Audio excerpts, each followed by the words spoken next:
Xiaomi gabung di pasar 3 Volt, Redmi Note 15 ternyata masih ada varian 4G-nya, MD Core Point udah mulai nampak dan Infinix collab dengan desainer supercar. Selamat datang di Britek di mana aku akan membahas berita-berita terbaru di dunia teknologi dan yang pertama adalah Xiaomi siap untuk join di pasar 3 Volt dan sertifikasi baru dari Global System Communications Association atau GSMA telah menunjukkan bahwa mereka sudah bersiap untuk meluncurkan HP ini.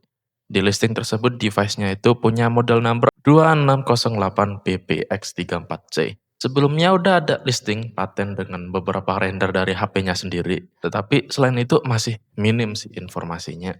Mungkin bisa ditunggu lebih lanjut kayak gitu. Tapi berdasarkan rumor, device ini akan meluncur di Q3 2026 dan menggunakan spek top tier tentunya karena percuma HP-nya bisa lipat kayak gitu tapi speknya mid range. Jadi dia nanti akan bawa Snapdragon seri 8 dan di belakangnya akan ada 3 kameranya. Dan masih di Xiaomi Redmi Note 15 dan Pro 4G yang barusan di listing di retailer Jerman. Padahal masih belum diumumkan oleh Xiaomi sendiri. Menurut listing tersebut, Redmi Note 15 4G yang biasa akan dihargai €200 atau 3,8 jutaan dan ada pilihan warna black, forest green, dan glacier blue. Di harga tersebut, HP ini bawa layar 6,7 inci, resolusi Full HD+, chipsetnya pakai chipset sejuta umat Helio G100. RAM-nya 6 atau 8 GB, storage-nya bisa 128 atau 256. Kamera utamanya ada 108 megapiksel dan kamera selfie 20 megapiksel. Jadi yang ini nggak ada ultrawide-nya. Untuk baterainya dia pakai baterai 6000 mAh yang bisa charging hingga 33 watt dan punya IP rating 64 dan berjalan di HyperOS 2 yang berarti masih belum Android 16 yang agak aneh sih padahal HyperOS 3 udah rilis kan. Setelah itu ada varian yang Pro 4G-nya yang layarnya kurang lebih sama 6,7 inci AMOLED Full HD+, baterainya lebih gede 6500 mAh yang bisa chargingnya 45 watt. Chipsetnya menggunakan Helio G200 Ultra yang sebenarnya sama aja, cuma beda 100 MHz di GPU-nya. Selain itu sama. Dan itu juga kurang lebih sama Helio G99. Jadi mereka beneran daur ulang udah. Nggak ada lagi chip 4G yang lebih cepat dari itu sih emang. Dan konfigurasinya dia ada RAM 8, internal 256 yang masih ada slot micro SD-nya kalau kurang segitu. Untuk kameranya iya sensornya sama dengan yang ada di Pro 5G yaitu 200 megapiksel 1:1,4. Untuk yang Pro ini bocorannya tuh muncul di toko Itali dan mereka masang harganya di €294 atau 5,7 jutaan yang terlalu spesifik tapi mungkin mereka suka spesifik.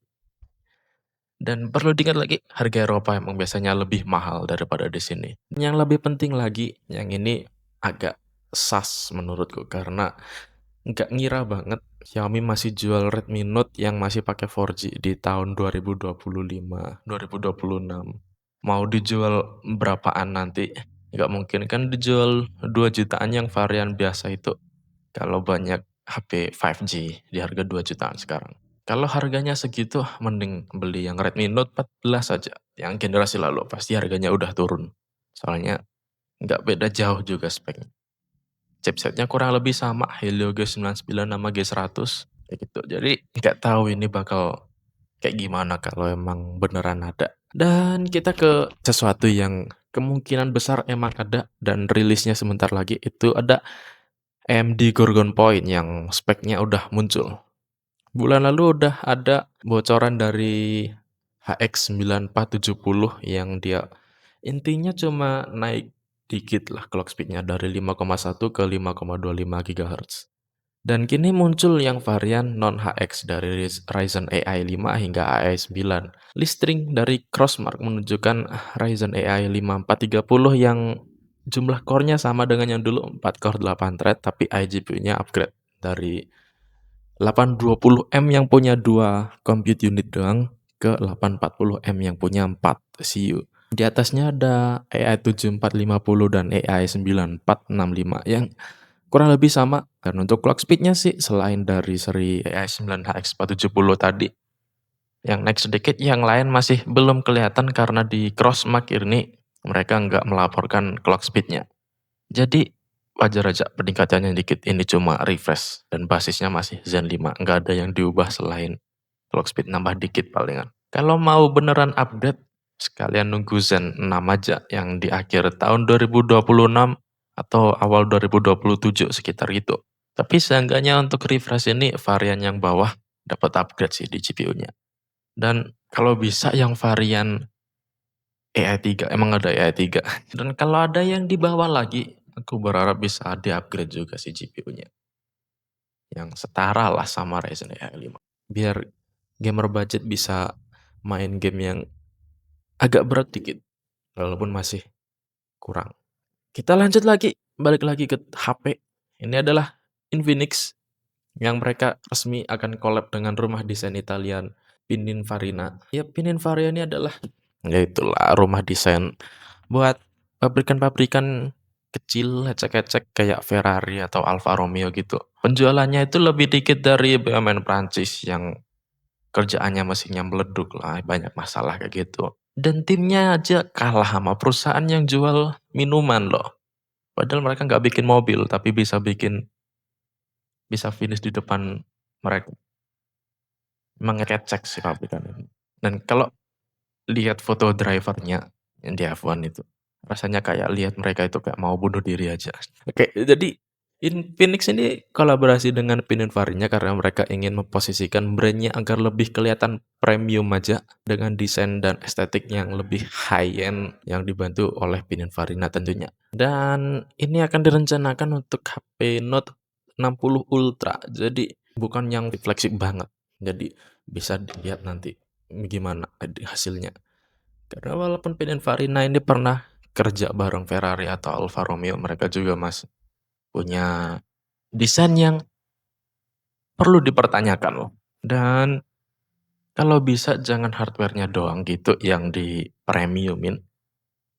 Kalau bisa software-nya juga, karena satu-satunya hal yang menghalangi aku dan beberapa orang yang kekenal buat beli HP Infinix itu cuma satu, software-nya yang masih kurang. Bahkan dibandingkan dengan HP Cina lainnya.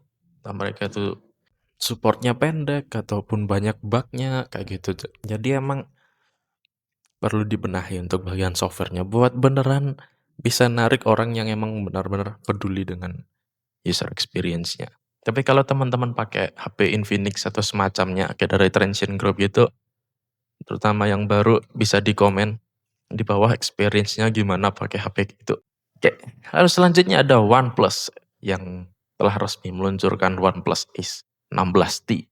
HP ini jadi HP pertama yang pakai Snapdragon 8 Gen 5 dan di global nanti diperkirakan akan debut dengan nama OnePlus 15R. Untuk speknya ini, ulangin aja, S6T ini punya layar 6,83 inci AMOLED 165 Hz, resolusinya 1,5K dengan peak brightness 1800 nits. Nah, panel tersebut dukung DC dimming, Dolby Vision, HDR10+, dan dilindungi oleh Oppo Crystal Shield. Nah, Snapdragon 8 Gen 5 ini dipasangkan dengan chip jaringan dan display G2 yang mereka kembangkan sendiri dan bisa dikonfigurasi hingga penyimpanan 1 tera UFS 4,1 dan RAM 16 GB LPDDR5X. HP ini tentu aja ada vapor chamber biar adem.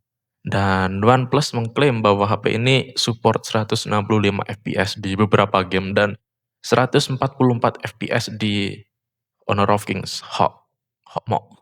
Di belakang ada kamera utama 50 megapiksel Sony IMX906 dengan OIS dan ultrawide 8 megapiksel. Habis itu di depan ada kamera selfie-nya 16 megapiksel. Karena ini adalah HP yang fokusnya ke performa dan gaming, OnePlus memasang baterai 8300 mAh dengan charging 100 watt. Jadi salah satu HP dengan baterai paling besar di pasaran sekarang.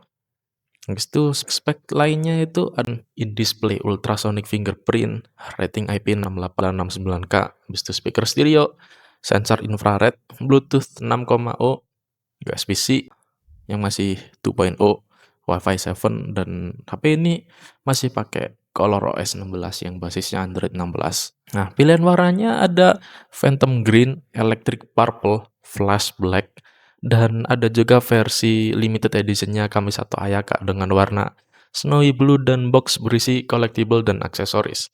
Harganya mulai dari 2.600 yuan atau 6,1 jutaan untuk varian 12 GB internal 256 hingga 3.900 yuan atau 9,1 juta untuk varian RAM 16 internal 1 tera. Sedangkan yang varian Kamisato Ayaka itu ada konfigurasi 16.512 harganya 3.700 yuan atau 8,7 jutaan. Oke, jadi itu aja untuk hari ini. Like kalau Anda suka. Sungkrip. Sumber beritanya ada di deskripsi di bawah. Thank you. Bye bye.